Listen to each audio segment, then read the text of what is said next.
Hi everybody, welcome back to the Renaissance Woodworker. It's time for another Workbench Q&A. I haven't done one of these in a little while, mainly because most of the questions I've been getting, I've been able to answer by simply sending a link to a video podcast that I've done in the past.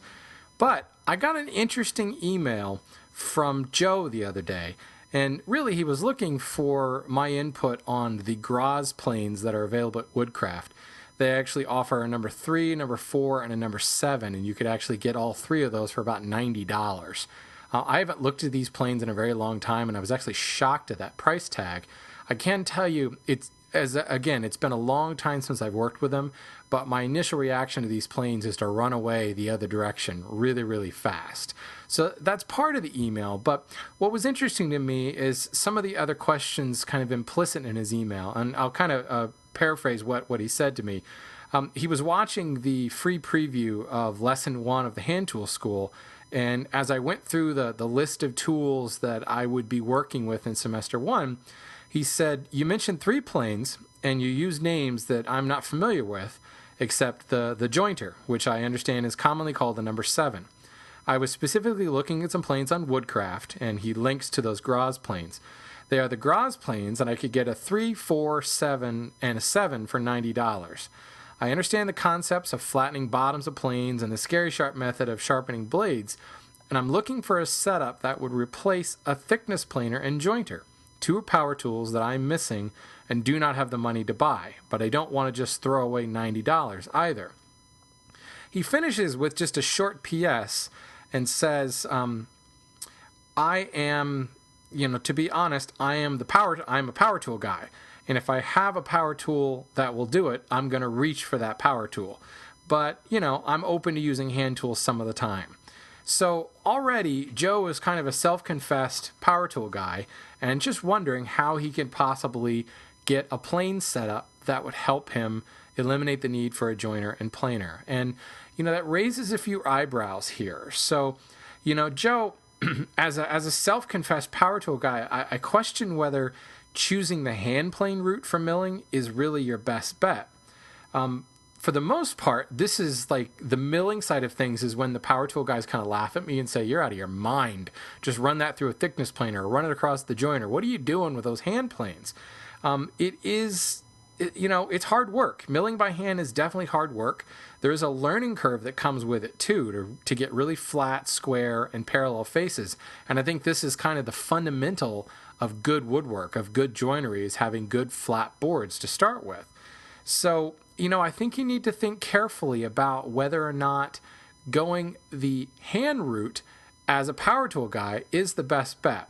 Now, please don't get me wrong. I mean, I'm the hand tool school guy, so obviously I don't mean to discourage anyone from learning to mill by hand. I think it's a fundamental skill that you need, but it is not a shortcut to help you avoid the outlay of cash for a joiner and planer setup. Good quality hand planes that really will help you do the job and do that efficiently are not at all cheap. If you were to go and buy a premium plane set of planes from Veritas and Lee Nielsen, you probably would spend more than the cost of like a lunchbox planer. So generally, I recommend 3 planes to take your board from rough to finish ready. And for the most part, the work starts with a very rough plane, which could either be a scrub plane or 4 plane. These are basically the thickness planers of the hand tool world.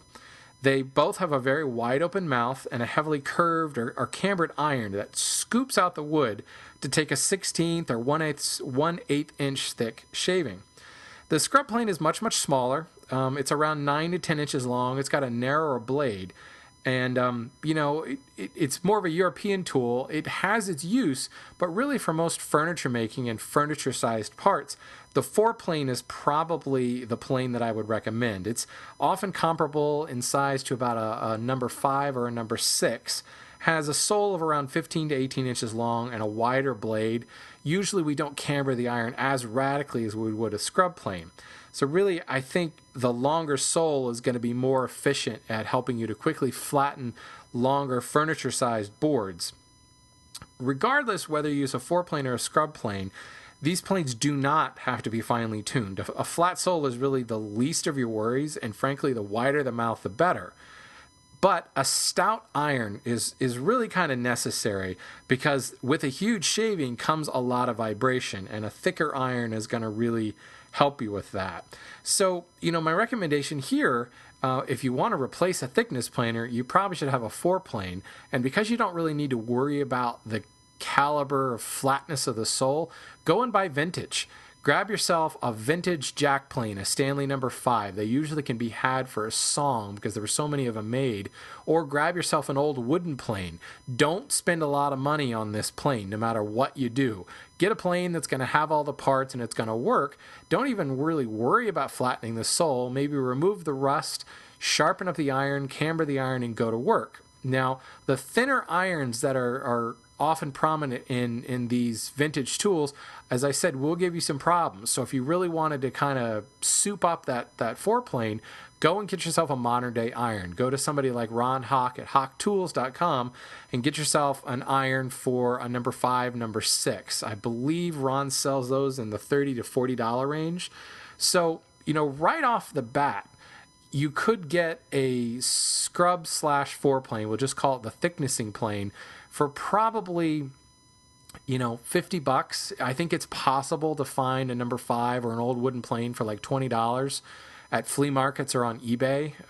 You do need to be picky, because the hand tools have become so popular that even the vintage ones are really, they're selling for just a ridiculous amounts of money now. So don't spend a lot of money on this. Try to keep it under $20.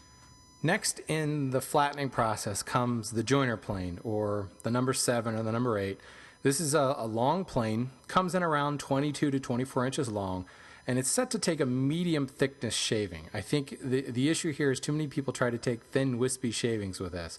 Let's get the job done fast, and it's all about flattening the board and removing those scallop marks that are left behind by that cambered iron of the 4-plane.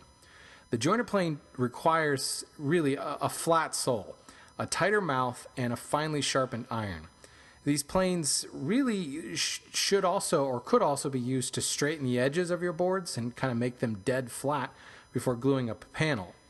A lesser quality plane, like the Graz one that you sent me a link to, they're kind of notorious for being very unflat in the sole and having a very thin, lower quality iron that the body itself is a very thin, lower quality iron, and a lot of times it can have air pockets and kind of forge defects that cause everything from flexing in use to actually warpage when you try to flatten the sole. The frog, that's the part that actually holds the blade at an angle, and all the adjustment mechanisms are generally cheaper, thinner, kind of stamped materials, and they just don't provide good blade support. And they allow for a lot of vibration during a pass, which really translates to chatter marks and tear out on the board. So considering that cheaper iron is going to flex, it's probably not going to hold an edge very long either. So you spend a lot of time sharpening and probably a lot of time being very frustrated because you can't get a good cut due to poor blade holding and an out of flat sole. Certainly it's possible to tune up these Graz planes and make them flatter and get them truly working well, but generally a new blade, possibly even a new mechanism like a new frog and adjuster, isn't in order. So there's really no guarantee that you can find one that's going to fit this Graz make. It's not necessarily interchangeable with the Stanley Bailey pattern. Really, not to mention just all the work that's going to go into fixing up this plane. And if you're not even sure how to use it yet, you might get it fixed so you think it's working well, but you still run into problems down the road. So if money's a real issue here and you don't have qualms about, time spent restoring a plane and getting it dead flat, then I would still go with vintage and try to find a pre-World War II Stanley 7 or 8. You're probably just throwing your money away on the Graz No. 7. Especially, I want to say it's something like $20. You're not going to find a vintage Stanley No. 7 for $20 on eBay. You're still going to probably end up spending at least $50, maybe more. As I said, the vintage tool market is kind of inflated a little bit as the popularity has gone up so much. But the $20 you spend on a Graz and then just have it be a boat anchor is just not worth it, in my opinion. So, plan on $50, maybe even $100. If you get it less than that, there's probably going to be a fair amount of what is the Habitat for Humanity? Sweat equity. We'll call it sweat equity put into that plane to get it to work well. And as I said, you may end up just going and buying a more modern iron, which could cost you another $40 there.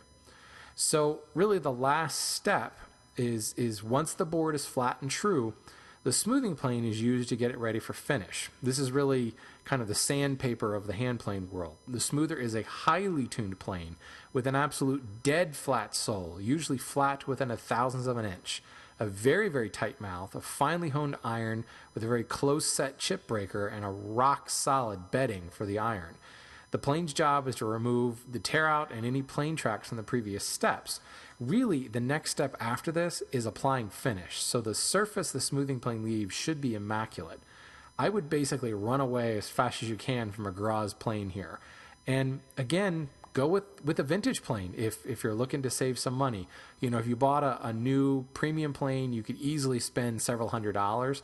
Wood River makes a really, really nice smoothing plane, and oh man, I can't remember the price now. I know it's more than $100, but it's not much more than $100. It might be like $110 or $125. A vintage Stanley, there are a lot of number 4s out on the market. Again, due to inflation in the hand tool market, you probably will spend maybe $50. The ultimate in smoothing planes is the Stanley Bedrock series. They're numbered number 604. They really do a good job of grounding the iron onto the sole. It's really solidly bedded, and they smooth really, really well. But these will easily cost you $100 on something like eBay or at a tool market. Probably even twice that much. So again, you're going to spend a lot of money for that. Since you are a power tool guy, I would think you would probably be more prone to reach for a random orbital sander at this point. So maybe you skip this step altogether and save your money on the smoothing plane since you're really focused on milling. So, you know, I imagine if you were looking to get planes to kind of take the place of a thicknesser or a thickness planer and a jointer, at least $100, probably closer to $200 is what you're going to need to spend in order to get the planes that you need and in good working order. The good working order part is what really matters. You can buy some real boat anchors for next to nothing, and they work like a boat anchor. So if you want to buy new, you know, you could easily go with Wood River, spend $250 to maybe $300 to get a joiner plane and a jack plane, and you'd probably be in really good shape right out of the box. Maybe a little bit of honing to the iron, and you're good to go. The Graz link that you sent me had a number 3, a number 4, and a number 7. I don't see you needing a number 3 plane at all for milling work, unless all you're doing is making like small boxes and things. Remember that flattening the board is all about the length of the plane. You want to match the length of the board as closely as you can to the length of the plane. So that number 3 being really, really small, it's just not going to be necessary for someone like you that is more of a power tool guy. So if you haven't seen it already, I did a podcast very recently called Get Hand Planes. It's on the homepage of my site right now. Or if you just go onto the site and look under videos or do a search for Get Hand Planes, you'll find it really quickly there. I cover a lot of this in there and kind of how to start with a plane and set it up and move from there. I actually do recommend a smoothing plane there as the first plane to buy, but seeing as you are specifically looking for something to replace a joiner and a thicknesser, the smoothing plane is really not the solution there. It's too short to do a good job. So, all of this kind of explains what goes into milling the board. The question you really need to ask yourself is, do I spend the $400 to $500 on something like a lunchbox planer that will allow you to get surface boards very quickly? You could even, make a shop-built sled that would allow you to, quote-unquote, joint the board, get one flat face by shimming any rock in the board, then flipping it over and getting a flat parallel face. Or do you spend, I say at minimum $200, maybe probably more, for a set of planes that may or may not perform like you want them to and require more time to learn and really be started getting flat and ready to be joined boards? Again, if you were to buy the planes that you know are going to work great right out of the box, then yeah, you're easily surpassing the cost of that thickness planer alone. I know all of this sounds kind of weird coming from the hand tool school guy because, it sounds like I'm kind of discouraging you from going this route. But frankly, most of the folks I know who are die-hard hand tool users, even then, they still rely pretty heavily on their thickness planer to do the milling work. It's just a lot of work and it can be very slow. So I think you need to think closely about whether you're saving money by going the hand plane route or just asking for more frustration and eventually more money outlay to fix the problems brought on by lesser quality tools. The last thing I want you to think about is a safety issue. The fastest way I know of to hand plane a board from rough sawn to finish ready is to cut it down close to the finished side first. If you've got a 9-foot board that's got a bow over that length and you only need a 3-foot section, cutting off 3 feet of that is going to eliminate most, if not all, of that bow. If you've got a 12-inch wide board and you rip it down the middle, any prominent cup in the 12 inches is practically going to disappear with a 6-inch wide board. So you already have removed a lot of that cup, twist, and bow by sawing it down, and it makes the planing much, much faster. Here's the thing, though. Running rough stock across a power tool like a table saw is extremely dangerous. It'll cause binding, it'll cause rock, that's going to cause kickback, and it's going to hurt you. So you definitely don't want to do that. Even when working with a bandsaw, the unevenness of the board can possibly cause binding against a fence, and it's just going to be more trouble than it's worth. So expect that you're going to need to do some sort of cutting the board down safely before flattening it with a hand plane. So that's going to either require getting a nice handsaw to cross-cut your boards or rip your boards close to size, or some kind of handheld power tool, preferably something like a jigsaw to allow you to break down the stock and make planing easier. In other words, more outlay of cash in order to go this route. So again, please don't think that I'm discouraging you from going the hand tool route. I again think it's a skill that everyone should have, because you're always going to run into a board that's going to be wider than your thickness planer or wider than your joiner, and knowing how to mill a board by hand will save your bacon there. But I just want to be realistic. Going the hand tool route probably won't save you money in the long run. So hopefully this doesn't confuse the issue even more. I just think it's a growing trend I'm seeing as hand tools become more and more popular. People are, they want to jump into hand tools, and we're all kind of nostalgic for the quiet nature of working by hand.